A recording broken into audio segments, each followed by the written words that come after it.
rebuilding confidence, and harmonizing with nature. With over 4 decades of changing lives, your self-discovery archaeologist, get ready to be the best of you with your host, Beverly Zymet.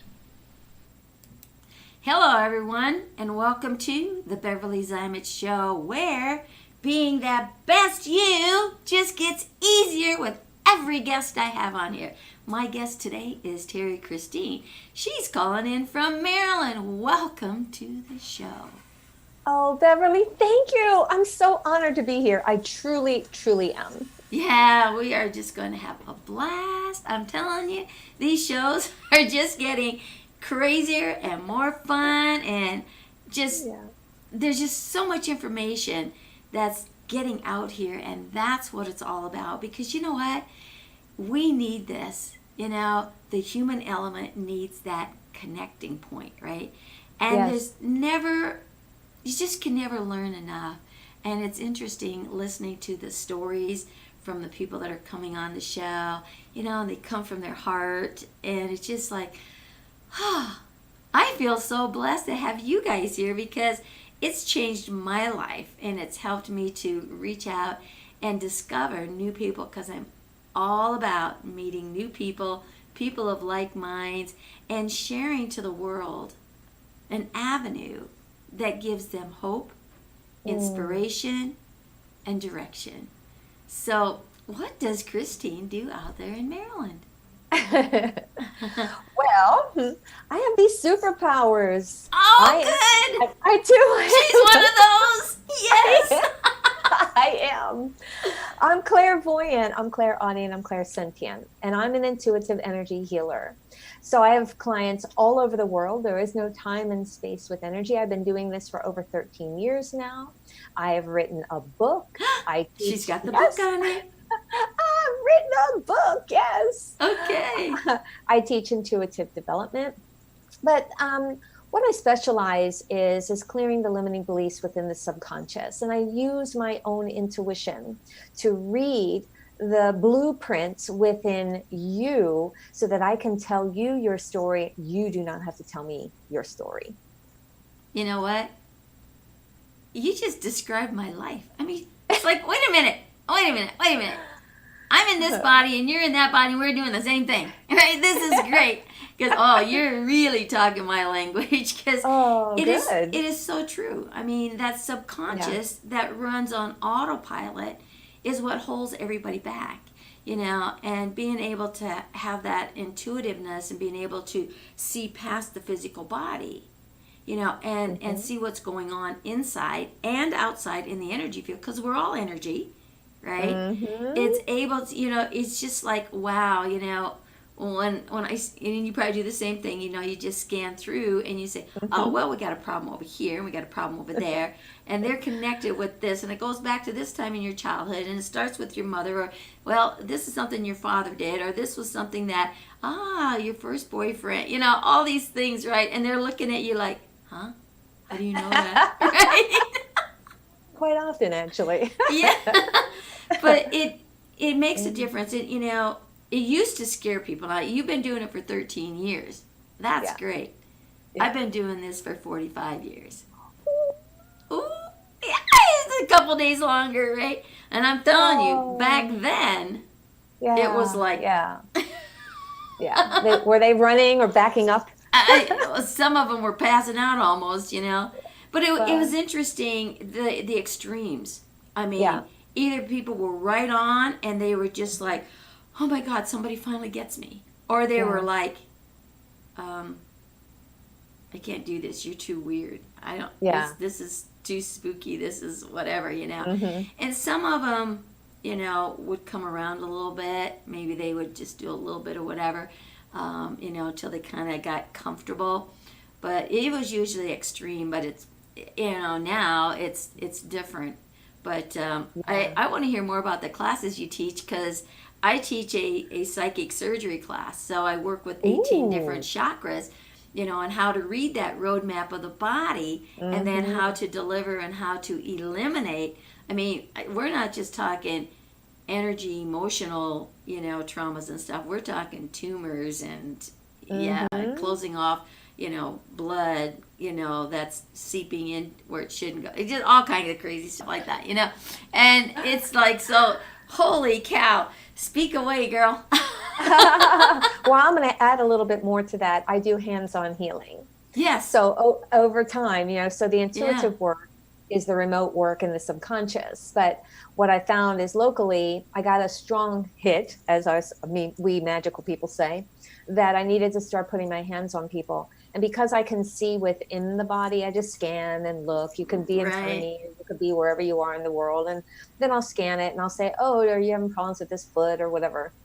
But when they lay on a massage table for me, which is just, I'm not a massage therapist, but that's the table I use. And, and I look and I'm like, oh, are you having problems here? And, if you have anything, just tell me and then I can help shift it.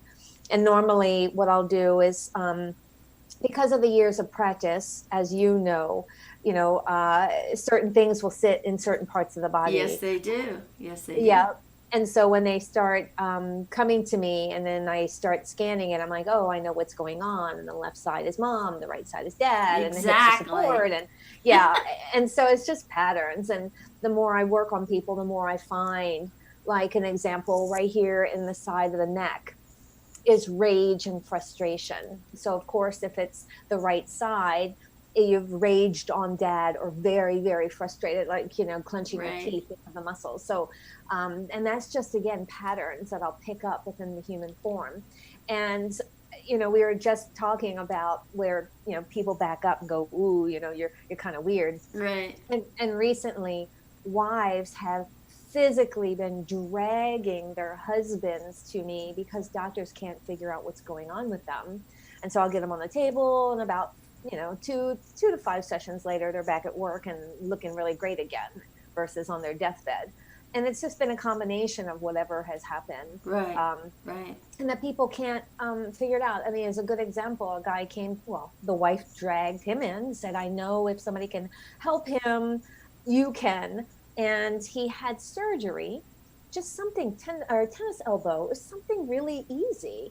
But when he got out of the surgery, he had short-term memory loss. Couldn't remember his last name. Couldn't remember their wedding date. Couldn't remember half these things.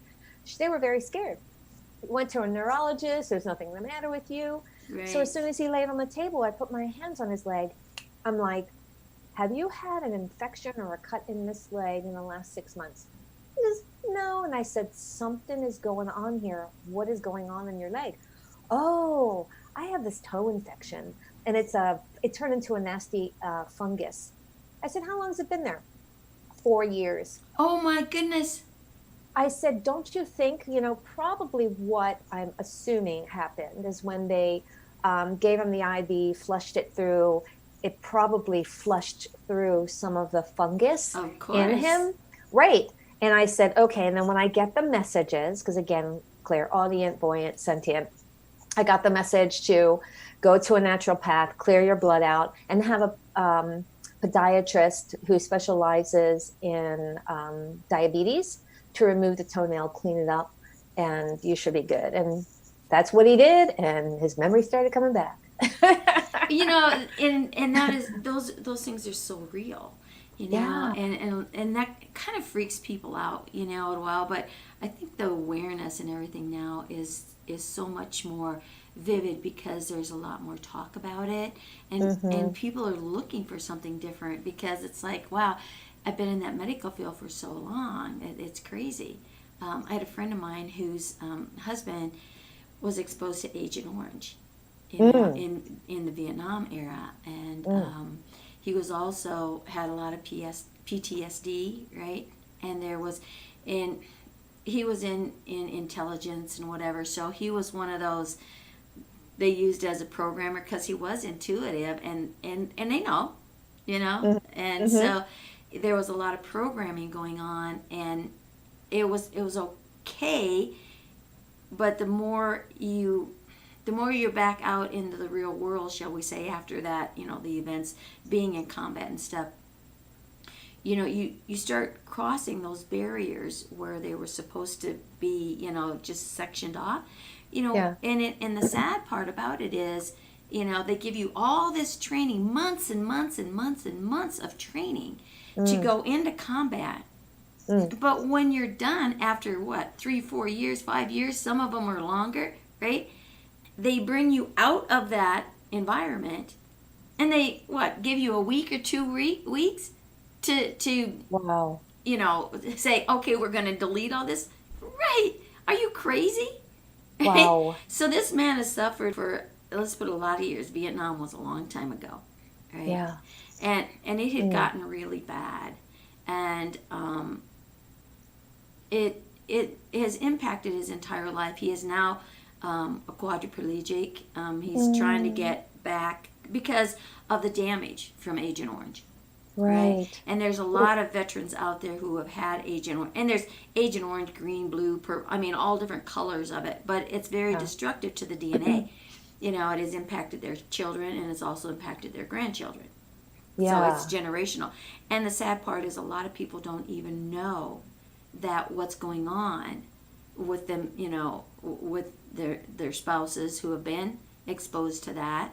And we're actually being exposed to it today because they use Agent Orange. They're spraying it on the cotton fields to open up the cotton bolls so it's easier to get the cotton out. Then they sell the seeds to the food industry for the oil because it's a cheap oil and there's a lot of oil in a cotton seed. And boom. Now we're all exposed to Agent Orange. If you're doing, deep fat frying, especially in fast food areas and stuff. I mean, it's insane what goes on, right? But we did a surgery on her husband because it was really impacting their life to the point where he, being in the position of where he was, and some of that anger, that comes with the PTSDs and the distancing, and it was the reality all of a sudden was so cross-linked.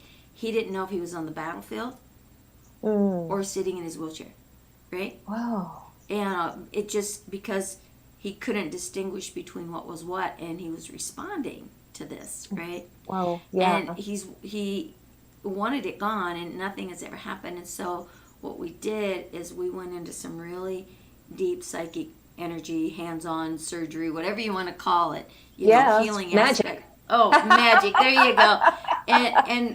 And went into the brain. Wow. And actually sectioned out where it was. We located it. There was a password, and anytime there's a brainwashing of any form, right?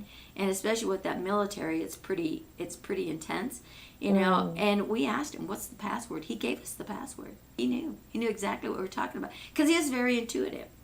Yeah. So his wife and I went through, I walked her through it, and his energy was there. And she was there, and I, so I was working vicariously through her because he trusted her to be there. And there was permission, so it was kind of a 3-way, surgical procedure, shall we say. And we completely took that whole piece out of the brain. I mean, literally cut that piece of the brain out, removed it, and then replaced it with divine order, a new section of that brain, and replaced all of that. And he talked about it. He described everything that we did and what had happened, and he said it's gone. And this has been, oh gosh, probably 3-4 weeks now. Oh, and wow. all the changes that have been happening. He's happier all the time. He's never once been triggered with any PTSD ever again. It was just gone, right? Whoa. So, yeah, I mean, to have that all this time, and then boom, it was gone. That's the magic, honey, that you and I and a lot of others do. And I think it's time for people to really understand that this is reality.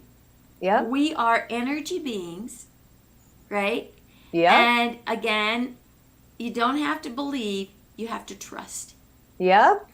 right? And then, that's the key. woo, that's the Everybody tough has a part. podcast. What do you tell your people? Trust.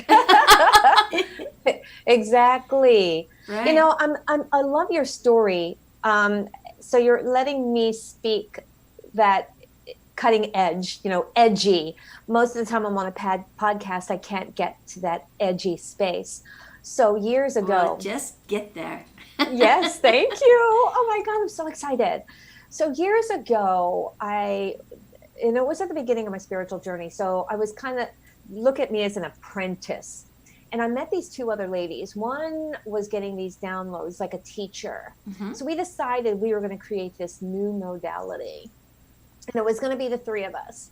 And because I can remote scan bodies and I can see organs and stuff, and even though I'm not a doctor and I was not medically trained, I can see what's going on inside that body. Right. And then the other girl worked with beings that are on another planet.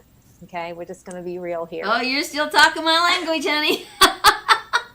That's why I got this back here, and what's behind that world is another one, and another one, and another one. So I'm going to start interviewing them on the other side of the world, Oh, that's awesome. So, we came together, and it was a while ago, and because I said I've been doing this for over 13 years, and it was at the beginning, and so I can't remember how we all came together. And so we started asking people to come to us, including animals. And one was my own cat, one was a horse, and then there was a woman who needed a hysterectomy, and then there was a woman who had schizophrenia, and various different people. And our success rate was 100%. So, and we could start with the cat. So I just adopted this kitten, and when I put my hands on it, my daughter somehow had a past life with this kitten. And she said, Mom, and she started crying, I gotta have it. And I said, honey, this cat is blind and it's got neurological problems. No, Mom, I gotta have it. And she was crying at this foster care house. And I said, oh my God, we'll take it. We get home. Yeah, we took it. We get home and it's having seizures and it's going crazy. And I said, okay, this is going to be the first patient. So we saw this cat going downhill. It was flailing around, was dragging its back legs. We took it to the vet. They said, this is a goner. It has 10 days. Well, we came together and the cat is still alive. They call it a miracle cat. It can see now. And that was now 10 years ago. The cat is still alive and it's seeing. And then the horse got into a fight, hit its head.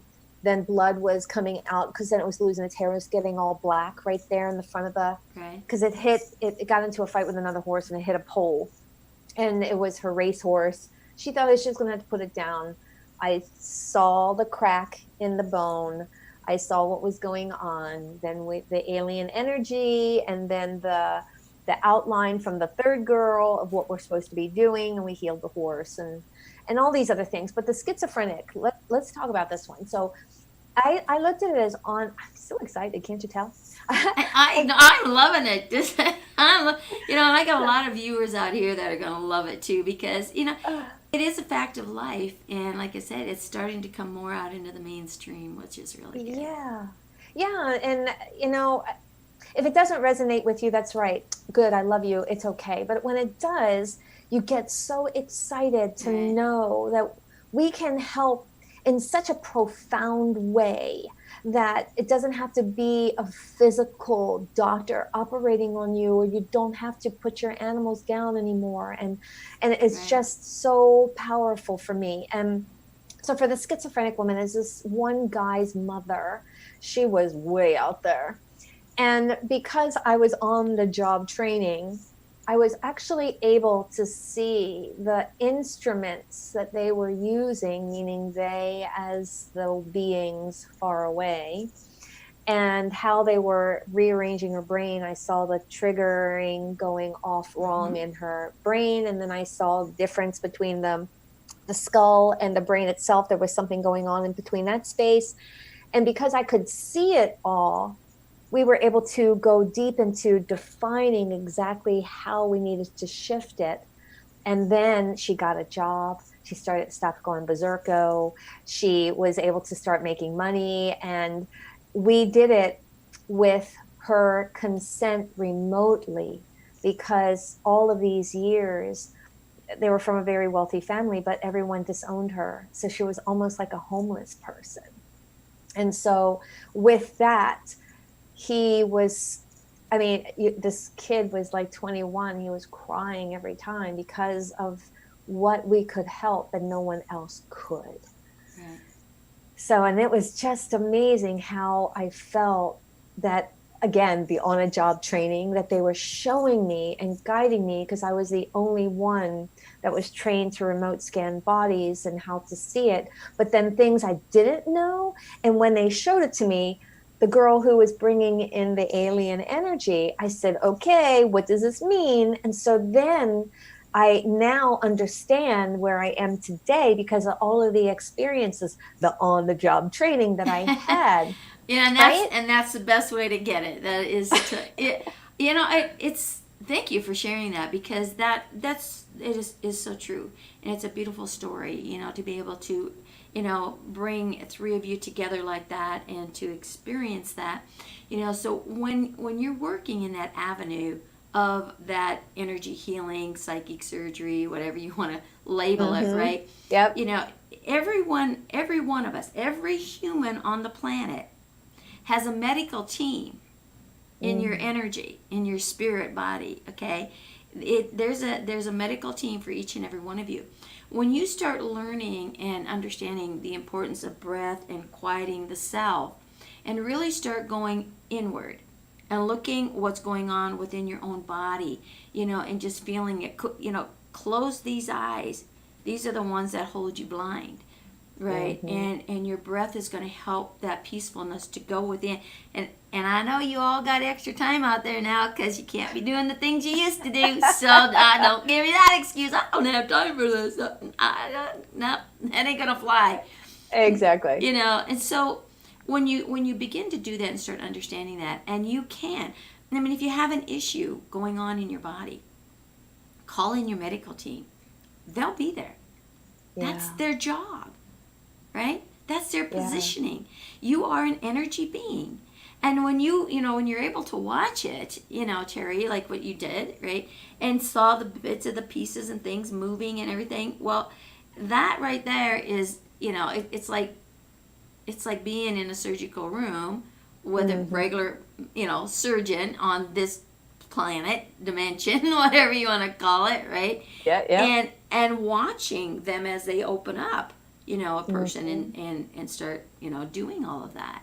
So it's pretty powerful, to be able to do that. And the nice thing about working in the energy of it and doing it that way, there's no blood spilling. Yeah. There's no anesthesia. There's no recovery time. Yeah. So hey, those are three great things to have. Yes. And they're literally back on track almost instantaneously. Sometimes it does take that energy outside the body and then the physical body to kind of meld. So it does sometimes take a little bit of time for that to meld. Right, to 100% seat, Yeah. Because when you're in energy, it's moving faster than the speed of light, so to speak, right? Yeah. And the physical vessel is operating at a slower pace, so therefore it takes a little bit, a few days, sometimes maybe a week or so, for all of it to filter, through. So, yeah. But it's not a lifetime, it's not months, and it's not like you got to do this brutal whatever. The first time that I really understood the intuitiveness I had as a kid, I grew up in the Midwest. Second oldest of 11 kids. And wow. That was a long time ago. Okay, let's put it this way. I was born in 1949. That was a long time ago. There was nothing. Only a blink of an eye. It is, but I'm only 45. Okay, I'm only 45. I'm 39. Awesome. So when you go back and I look at my childhood, and I knew I was different once I started school. Yeah. When I was with my brothers and sisters and everything was the same. I thought everybody was that way. Well, you get in school and all of a sudden you're finding out not so much. And so I was small, I was short. So I was picked on for being short, and then I was picked on for being weird. But I kind of did the silent thing, and I instigated. Now I call it strategy. I love but it was instigating back then because it was my way of getting even. I had a great talent for words. So I could convince these kids, I could convince anybody to do anything. I mean, it's still a pretty good knack. But I'd get them, to do something which I knew they were going to get in trouble for. And so I get it all set up. We're all there, this is cool and whatever. And it's like, oh, hey, I got to go get something, right? Stay here. And they would stay there because the intuition, right? I knew the teacher was coming or mom was coming or something, right? And I'd disappear. And of course, they'd get caught. Yeah. And they'd try to blame it on me. You're not there. I wasn't there. I didn't do that. That's funny. So I maintained my intuition. I didn't shut it off. Yeah. I found a way to make it work for me. And to get an understanding of what exactly that was, didn't happen until I think it was 81. I had moved to Denver in 79. And I started meeting people that could actually explain to me what that ability was, because I'd never heard the word psychic. I mean, seriously, on a farm? Yeah. 12 years at a parochial school? Are you kidding me? Wow. That was definitely not a word. Psycho was a word, but psychic wasn't. That's funny. So, and what really ignited, I guess, everything in me was when I took a class called Silva Mind Control.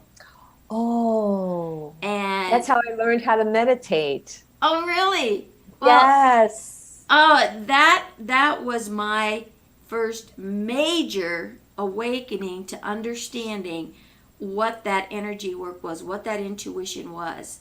And, and each chapter, that we did, the class, and went from this to this to this.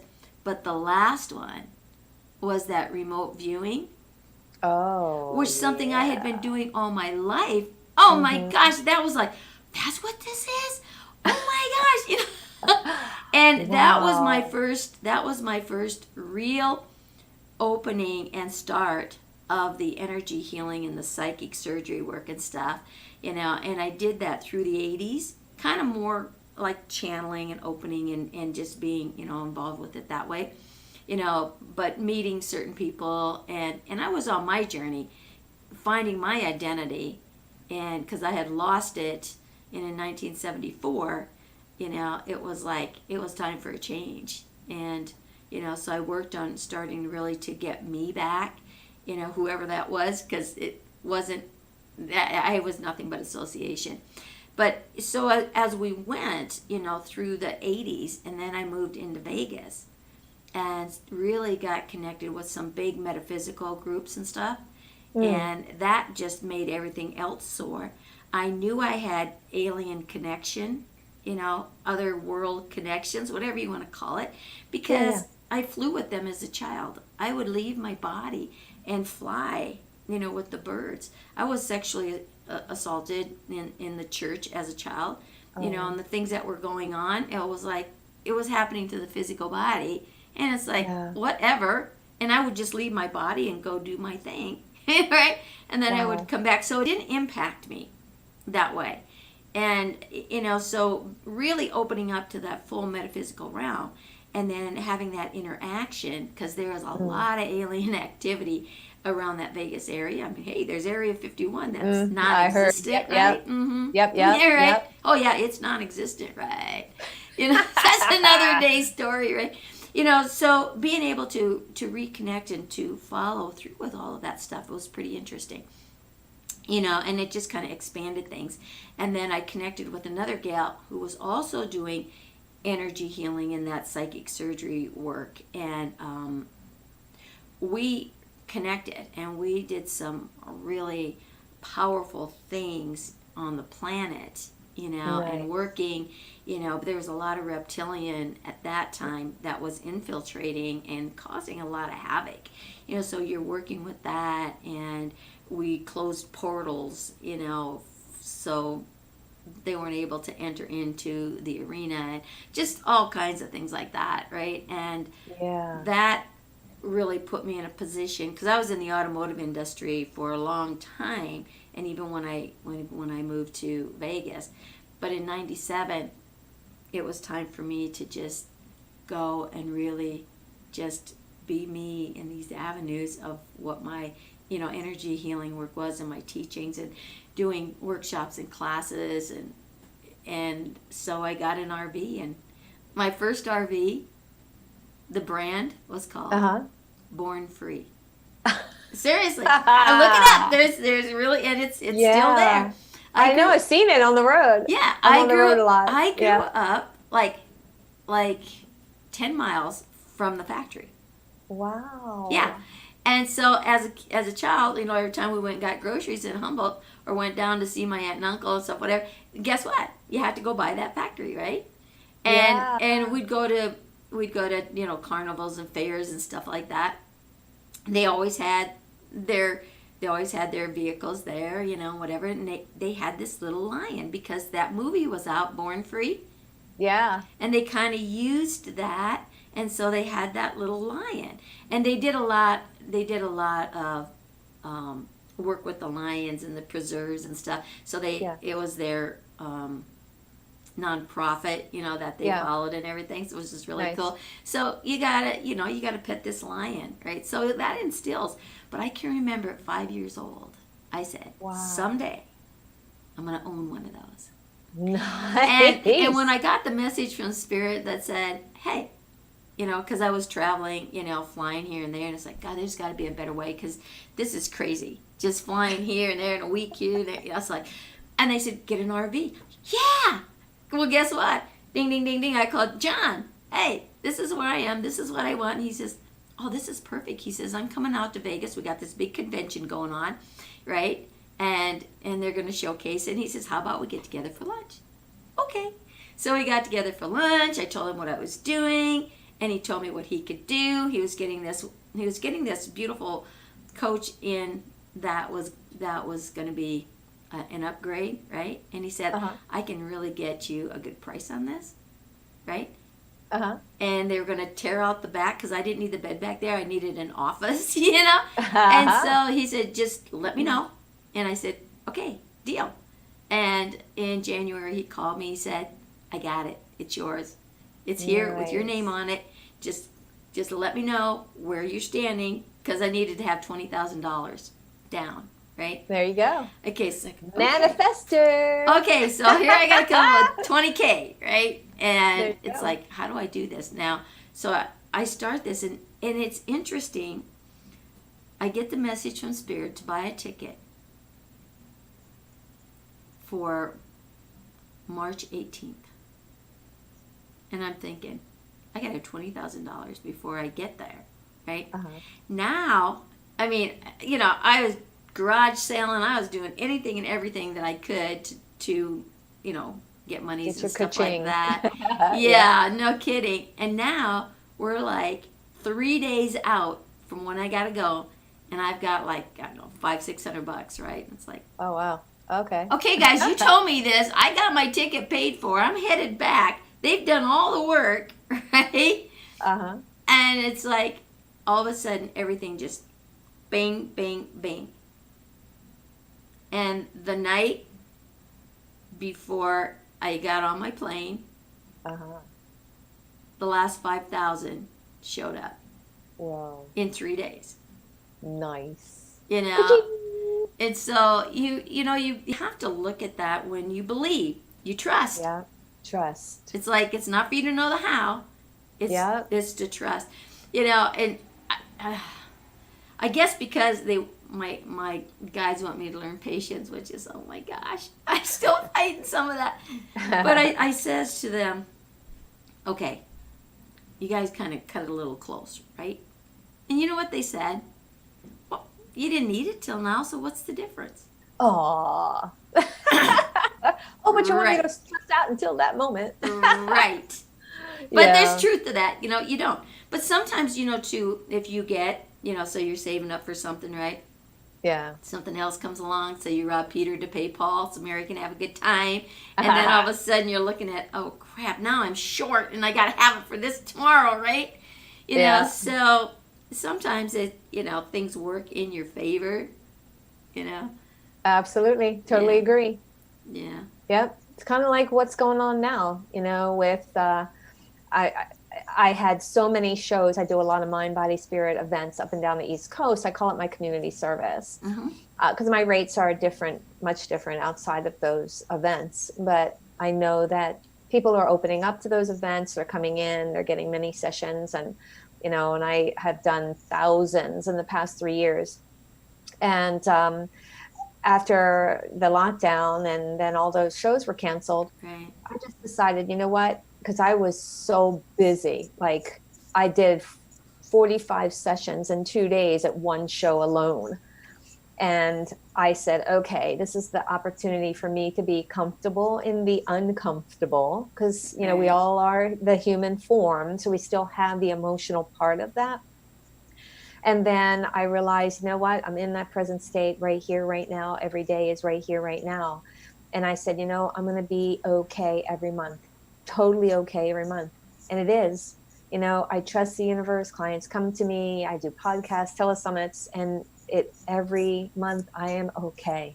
Yeah. And again, I think that's probably the hardest thing, especially now, it's like, because you're limited, Yeah.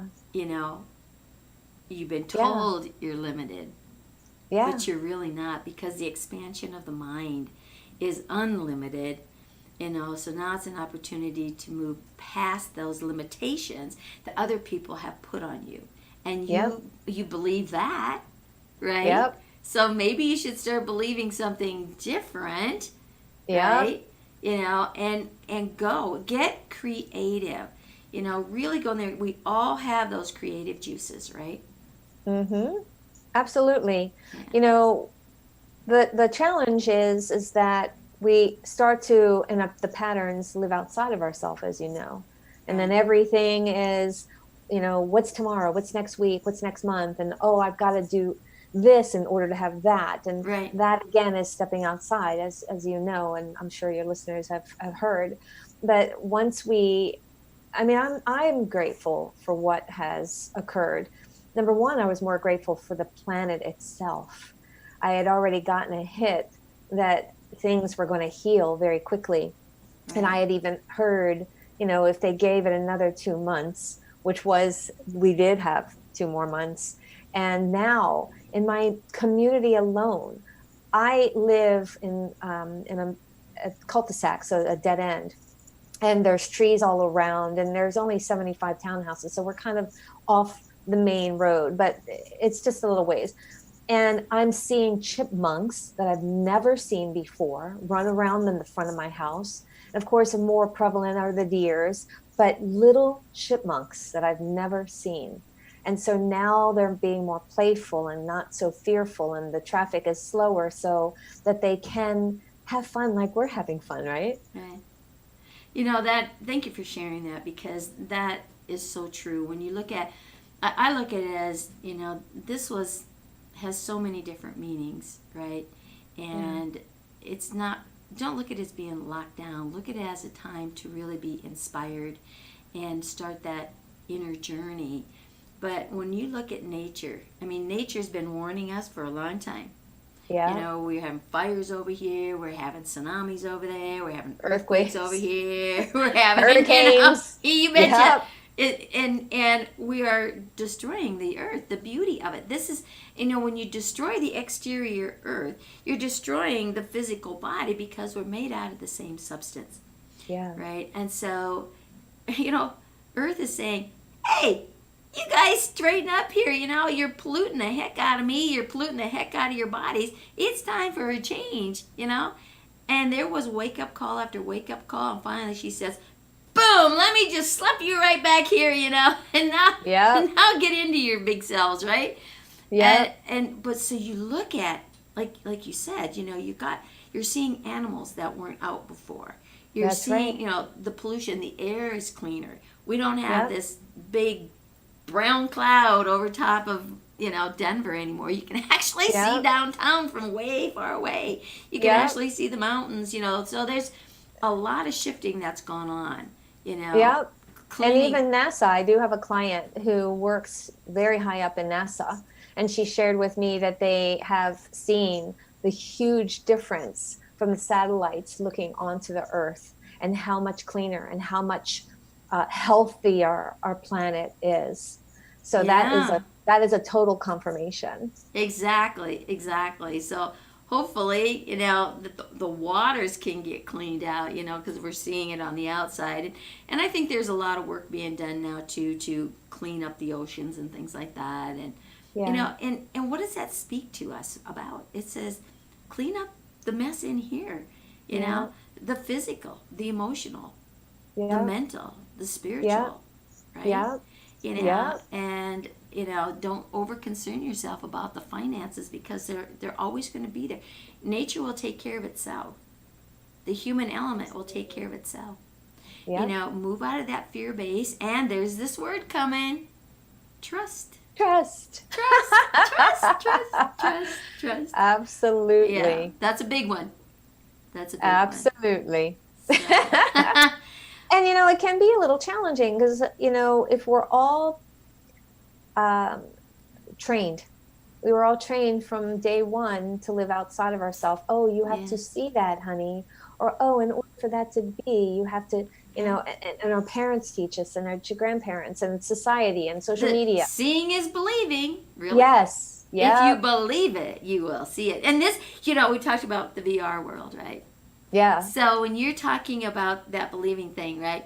When you can dream it again, and it's getting back into the dreams, right? Really get in touch with what it is that you want in life. Start dreaming and bringing that into the reality. So what you can place up here in your mind, you can recreate in the virtual reality. You know, Wow. and after spending a lot of time in and out of virtual reality and back here, I mean, I was always off the planet anyway. It's now love it's you. like, now I've got to think, what's the real world? You know, is this the illusionary world that they have talked about for buku years, right?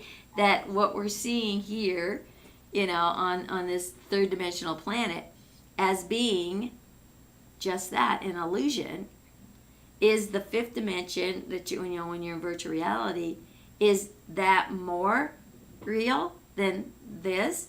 But Right. what we've discovered in virtual reality, and you know, getting it on a serious note, because we have a lot of fun in there, but on a serious note, the mind shifts in there. And again, the mind is what's powerful, right?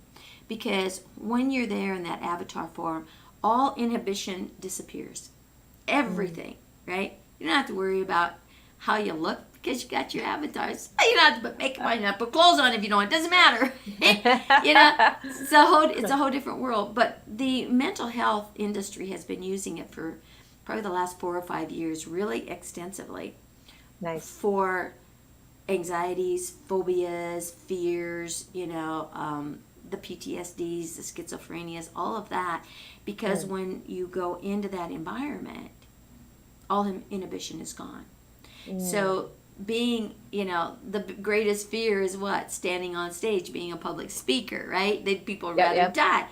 Well, you know, if everyone has a story they went out there, and to get up there on that stage, you know, and just do it.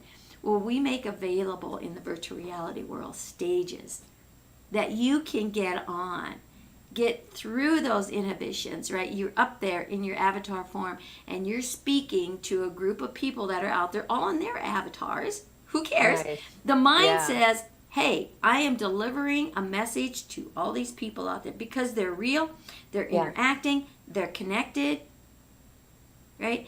And nobody's going to say, you know, oh, your makeup's a little different. Oh, you should have fixed your hair different. Oh, you're wearing the wrong color. Oh, none of that happens. And your mind isn't going through that thinking, you know, when you're up there, oh, am I saying the right thing? Are people going to, it doesn't happen. It just doesn't happen in there. You know, so to be able to do that and build that confidence in yourself Mm. and that trust and that belief. When you do come back off of the stages in there, you're able to get in front of people and not have that. You might be a little nervous, but you're not like, ready to slit your throat and run for whatever, right? Pass out, Yeah. So that's the difference, right? So what we've done is we've actually taken the gaming platform, created a reality in business. We have boardrooms, we have convention centers, we have multiple big stages. Now you can come in here, be on a big stage, and say, I've spoken on international stages because we're international. Oh, wow. Right? And so you start getting your word out and everything. So it's really amazing what happens in there. So if anybody's interested in any of that, comment below. And if you want to get a hold of Terry, comment below. I'm going to put your website up here, terrychristine.com. Thank you. So people want to reach out to you or whatever. And what's the name of your book, Terry? So it's The Secret Power of You. I don't know if you could see it a little feet. Yes. There you go. The Secret Power of You. I have it on Amazon, and it was endorsed by Don Miguel Ruiz, who wrote the 4 Agreements. Yes, I'm familiar about that. I'm familiar with Don Miguel. Yes. I have a little story. So I was in the middle of meditating, and I heard my book would be similar to the 4 Agreements, and I'm like, oh, in the middle of meditation. So then a year later, because I am a master manifester, I said, oh, wouldn't it be cool to meet him? And so I joined a mastermind, and every 3 months we would meet somewhere. And that particular one was in LA. And the organizer never told us who his celebrity or what celebrity he was bringing in. And I just was sitting there with 8 other people, and the door opens, and in walks Don Miguel. Oh my gosh. And I'm like, oh, I mean, I was like total master manifester that, because I had no idea. And the organizer never knew what I had received or heard in meditation, because it was a year before that.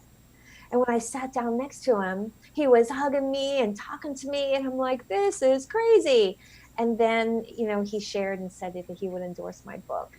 But that in itself. So because I teach intuitive development, again, the spiritual, you get hits, and downloads. And, I was told that within my book, I do have to share a little bit more. So the things that I teach, there are some things. There's simple yet profound techniques in there: how to get out of the monkey mind, how to see your limiting beliefs, how to shift them and have fun, and that's something that's key, Terry. It's having fun, and again, you get messages. Sometimes they don't, your manifestations don't happen right away. Like, it was a year or so later, right?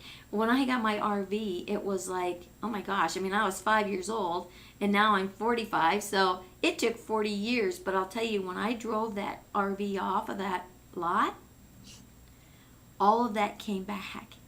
And oh my God, tears of joy, just like, but there's no words for that. So don't give up on your dreams. Yeah. Because they will happen when the time is right, and know what you want, put it out there, and let the universe make the energy connection for you. Yep. And then just be open to receive it.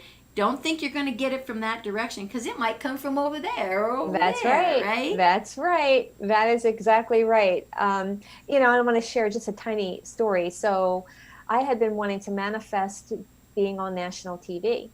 And so, I do these what will it take statements and allow to the universe to respond to me in that question form. And so here I walked in, I do hands-on work in a couple of wellness centers in the metropolitan DC area. And I was standing there in one of them, and the phone rang, and the girl at the front was in the back. So I stepped in, I answered the phone. They say, hello, this is Bravo Network. I'm like, woo. It was just like that. Because I'm a master manifester, I trust. I just have to get out of my own way, right? Trusting, and then knowing that I have to let go of the end result. Now, come on, answering the phone at the exact moment that Bravo was calling. And then, I didn't know what was going on. The owner never really shared much. And then about 3 weeks later, I walk in. It was a normal day, had a client. And all of a sudden, all these people start coming in. They said, oh, the Real Housewives of Potomac are going to show up today. Really? No one told me, but that's okay. And the producer comes in, all the camera crew, they go down to the end of the hall. I'm waiting for my client. And all of a sudden, they call my name. So I go down the hall. How can I help you? They start miking me up. Oh my gosh. Exactly. Miking me up. Here's the storyline. Go for it. Like, it literally was like that. I wasn't prepared. And I'm like, thank God I did my hair that day. Right? Kind of like this show. You just show up, right? That's right. And because there's a fine line between creating and lack. So when you're focusing and you're creating that lack, because you're always, what will it take? What will it take? What will it take? You're focusing on what you don't have. But me, I think about it in the morning and let it go. Think about it in the evening, let it go. Feel I'm in it and let it go. Right? Yeah, see it happening, and wow, that's a beautiful story, and it is so real. And again, it's trusting, right? Yeah. It's just absolutely. Opening up to that trusting, because it will happen, and every single human has that ability. You just got to get out of your own way. Yeah. Like Terry said, get out of your own way and let it happen. Yeah. Right? And That's trust right. that it will. That's right. Well, Terry, we could continue this conversation for forever. Yep. Right? So I just want to say thank you so much for being on the show and sharing everything that you have and how special it is, and how special every one of our viewers are. To know and to really start to understand and start believing in yourself. You're really not that different than Terry and myself. That's right. You have these abilities. Reach out to us. Who knows? We might end up collaborating something here, right? Exactly. Yeah. And let us help you discover what's within you, because we've all had that gut feeling. We've all had that knowing something we don't know how we knew, but we're afraid to talk about it. Intuition is a birthright. So it's time to take that. Right? So Terry, if you have one thing, just one out of everything, one thing to share and leave the audience with, what would that be? Yeah. People come to me all the time and they'd like to have the magic pill, the magic button. But I know we hit upon trust a lot through this show. But there are quite a few little pieces, but it is a lifestyle. So living in gratitude, living in truth, trusting beyond, right? And allowing yourself to move freely. Feel love, be love. If you want it, you have to be it. There you go. That's beautiful. Whew, and you said that if you want it, you have to be it. I just got chills. Oh. And that is so, so true. So thank you again for being here. And now it's time to say, go out there and be that best you that you can be. Because after today, you got lots of tips to get there. Whoop, this side. Got to find what side you're on. Thank you, Beverly. Yeah, Terry and I are going to be the best we that we can be, right? Absolutely. So see you all on another show, and we're going to get her back, right? So comment below, say, get her back, we want more. I'm ready, willing, and able. There you go. Thank you, everyone. See you on the next show. Awesome. Ta-ta for now.